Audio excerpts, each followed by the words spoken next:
For the Symposium on Physics Education and Public Policy here for the American Association of Physics Teachers. I'm so proud to be a member of this community. My name is Finkelstein. I'm a professor at the University of Colorado Boulder campus. I'm an AAPT advocate and member, stalwart, a huge fan of the AAPT leadership, and those of you who are in this community who really build the community and bring it together. This symposium represents a bunch of the tremendous work that we engage in as educators, as scholars, as people who are investing in what I consider the fundamental form of investment in the future of our society. There's no greater investment than education and helping those people who are setting policy around education to engage and do so in the right ways. Before I introduce the symposium speakers here and the great themes that this surrounds, I'll make a few announcements. First off is that the second draft for public comment of the Next Generation Science Standards will be released just over an hour ago. So in fact, it is up. You can go to nextgenerationscience.org and download the current drafts. They continually improve, and the reason they improve is not only the tremendous hard-working members of Achieve that's leading on this, and the members of the community that's sort of writing these standards, but you in the room here who are stepping up and improving. So it was a year ago that we had Steve Pruitt from Achieve, 2 years ago. It seems like yesterday, who was leading this effort for Achieve, came and gave a policy statement, an introduction to this world in policy, and AAPT stepped up and really corrected the first round of science standards, honestly in many ways. So it's really thanks to the leadership here of folks who have done that. There will be a meeting tomorrow for a public discussion here within our community at 10:15 a.m. in Imperial 2 to discuss the Next Gen Science Standards and AAPT's collective response to that. So, again, I would like to take a moment and acknowledge both Bob Hilborn and Beth Cunningham, who are our fearless leaders at AAPT, who have put this together and really ensure that these symposia and these broader meetings happen. So thank you very much.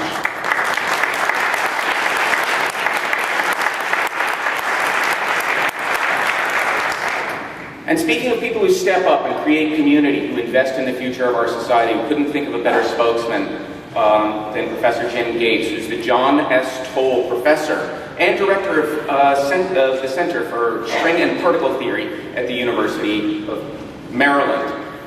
He's a leading scholar in supersymmetry. He is a member of the President's Council for Advising on Science and Technology, PCAST, which has produced recently two major reports, one Prepare and Inspire to generate 100,000 qualified K-12 STEM teachers in the coming 10 years. And following on that, they Engage to Excel to reform undergraduate STEM education, particularly in the first 2 years there, and recruit 1 million more STEM graduates along the way. He is an inspiration for those of us who think that we're too busy. He recently stepped up and joined the State of Maryland Board of Education along the way, in addition to his myriad of other duties, for his tremendous work in science and investing in our society. He won the 2012 National Medal of Science. Congratulations.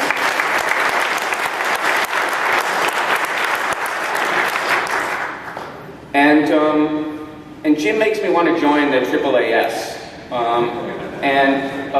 The reason is so that I can vote for him early and often, as he has stepped up to run to become president of the American Association for the Advancement of Science. We would be fortunate, I'm pleased to say, to have him as a leader, as a spokesman for science and the role of education of science. So please join me in welcoming Professor Jim Gates.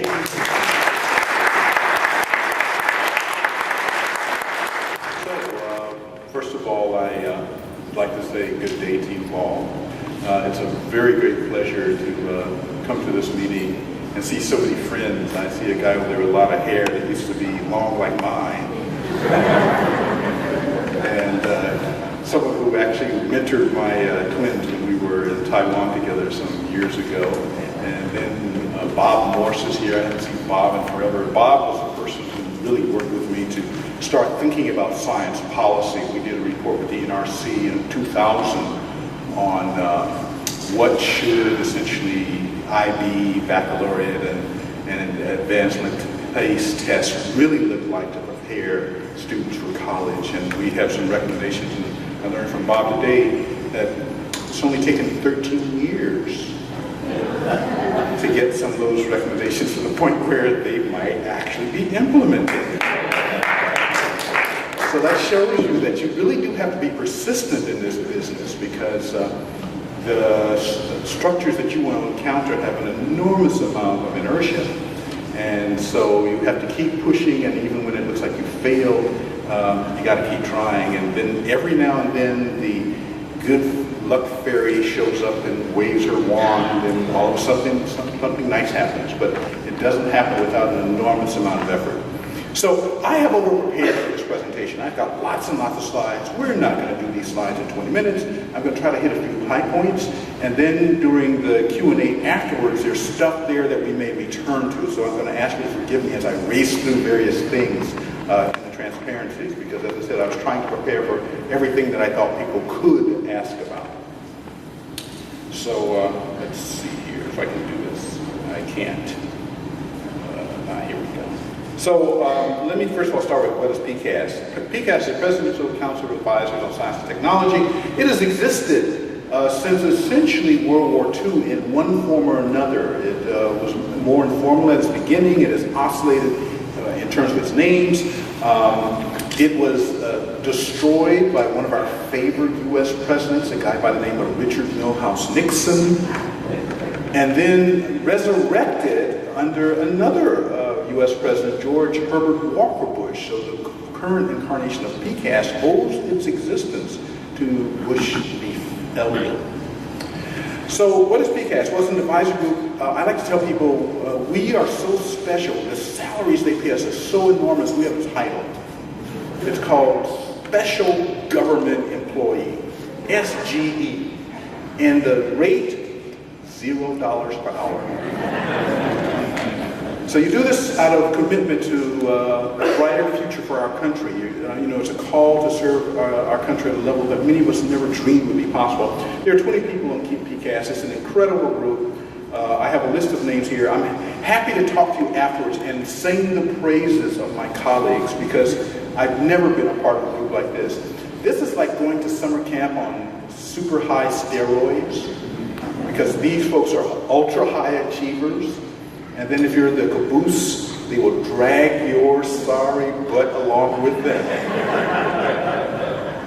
So part of this exercise is to think at very high levels for this administration about what science policy they ought to be pursuing. And this president, I have to tell you, is a very unusual person, because from all the signs that I can see, this is a president that personally takes a deep interest in this subject. In fact, I think he's the first president to take an extremely deep interest in this subject. And I always puzzle about how did this happen? Because if you read his biography, it's not at all clear why this president has such a deep concern or commitment to STEM education. So it starts at the top in this administration. Therefore, those of us who are trying to formulate policy have a fertile ground upon which to discuss the issues, because you have a sense that someone's actually listening. You know, professors write reports all the time.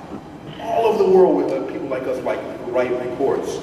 And I like to say in PCAST we have a conceit. We think our reports should not be beautiful shelf ornamentation, because that's what happens to a lot of reports. They simply go up, sit on the shelf, and nobody ever bothers to see what's inside the reports. So, we want our reports to be based on data. I mean, that's something that drives all our reports. We're looking for data to try to make good policy-making decisions.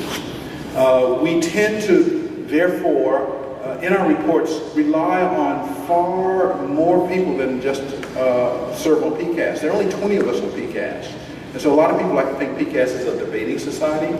Well, that could not be further from the truth. What we actually do is we form what we call working groups. When we're thinking about the formative stages of a report, the working groups go out, and typically the working group is about 20 to 30 people. The working group typically only has 3 or 4 PCAST members.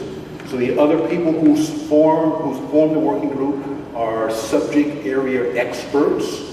And then once we have the working group, that group of 20, 30 people then engages a larger community, typically on the order of 70 to 130 people. So the PCAST reports and the recommendations you see are a distillation of a process that typically takes about a year, 9 months, 8 months, but about a year. So it's not us shooting from our hips. That's one thing I like to assure people. We don't just shoot from our hips and say, Mr. President, these are the things that we think you should do.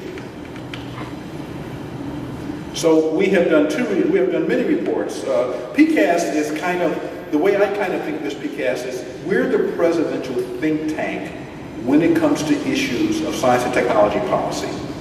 And so there's a wide array of things that I've listed here. And as I said, I'm not going to go through everything, so we're going to be racing because I want to get to the stuff that's important to this audience.